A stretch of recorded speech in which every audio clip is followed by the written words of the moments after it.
사도행전 9장. 사울은 여전히 주님의 제자들을 죽이겠다는 생각으로 그들을 위협하고 있었습니다. 그는 대제사장에게 가서 다마스커스의 여러 회당에 보내는 편지를 써달라고 했습니다.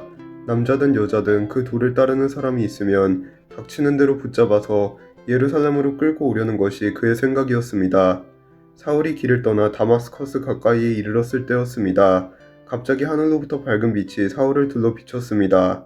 사울은 땅에 엎드렸습니다. 그때 사울아 사울아 네가 왜 나를 박해하느냐 하는 소리가 뚜렷이 들렸습니다. 사울은 주님은 누구십니까? 라고 물었습니다.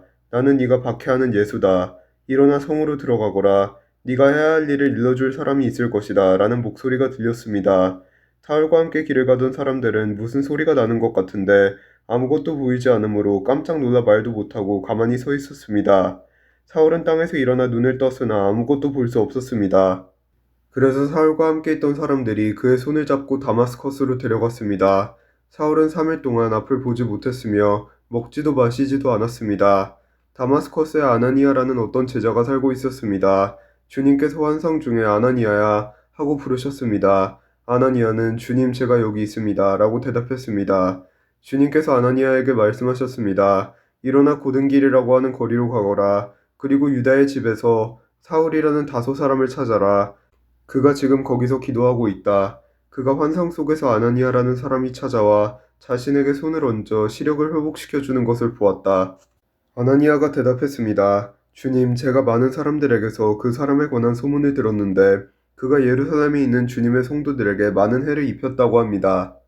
그리고 그 사람은 대제사장들에게서 주님의 이름을 믿는 모든 사람들을 잡아갈 수 있는 권한을 받아 가지고 이곳에 왔다고 합니다. 그러나 주님께서 아나니아에게 말씀하셨습니다. 가거라. 그는 이방 사람들과 여러 왕들과 이스라엘 백성 앞에서 나의 이름을 전하도록 선택된 나의 도구이다. 그가 내 이름을 위해 얼마나 많은 고난을 당해야 할지를 내가 그에게 보여주겠다. 아나니아는 그곳을 떠나 사울이 있는 집으로 가서 사울에게 손을 얹고 말했습니다. 사울 형제여, 그대가 이리로 오는 길에 나타나셨던 주 예수님께서 나를 보내셨습니다. 예수님께서 나를 보내신 것은 그대의 시력을 다시 회복하고 성령으로 충만하게 하려는 것입니다. 그러자 곧 사울의 눈에서 비늘 같은 것이 떨어져 나가고 사울은 다시 보게 되었습니다. 사울은 일어나 세례를 받았습니다. 그는 음식을 먹고 기운을 되찾았습니다. 사울은 며칠 동안 다마스커스에 있는 제자들과 함께 지냈습니다. 그는 곧바로 회당에서 예수님은 하나님의 아들이다 라고 선포하기 시작했습니다.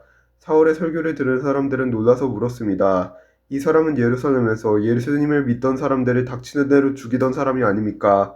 그가 이곳에 온 것도 제자들을 붙잡아서 대제사장들에게 넘겨주려는 것이 아니었습니까? 그러나 사울은 더욱 힘을 얻어 예수님이 그리스도인 것을 증명하므로 다마스커스에 사는 유대인들은 당황스러워했습니다. 여러 날이 지난 뒤 유대인들은 사울을 죽이기로 모의하였습니다. 그러나 사울은 그들의 계획을 알게 되었습니다. 그들은 사울을 죽이려고 밤낮으로 성문을 철저히 지켰습니다. 어느 날 밤 사울의 제자들이 광주리에 사울을 담아 성벽에 난 구멍을 통해 그를 성 밖으로 달아 내렸습니다. 사울은 예루살렘으로 가서 그곳의 제자들과 어울리려 했으나 그들은 사울이 제자가 되었다는 사실을 믿지 못하고 모두 사울을 두려워했습니다. 하지만 바나바는 사울을 데리고 사도들에게로 갔습니다. 바나바는 사도들에게 사울이 길에서 주님을 본 것과 주님께서 사울에게 하신 말씀과 사울이 다마스커스에서 담대하게 예수님의 이름을 전한 일을 이야기해 주었습니다. 이렇게 해서 사울은 제자들과 함께 지내게 되었습니다. 그는 예루살렘을 자유롭게 다니면서 주 예수님의 이름을 담대하게 전했습니다. 사울은 그리스말을 하는 유대인들과 이야기도 하고 논쟁을 벌이기도 하였으나 그들은 사울을 죽이려고 했습니다. 형제들이 이 사실을 알고 사울을 가이사랴로 데려갔다가 다시 다소로 보냈습니다. 그러는 동안 유대와 갈릴리와 사마리아에 있는 교회들이 평화를 되찾았으며 터전을 튼튼하게 잡았습니다.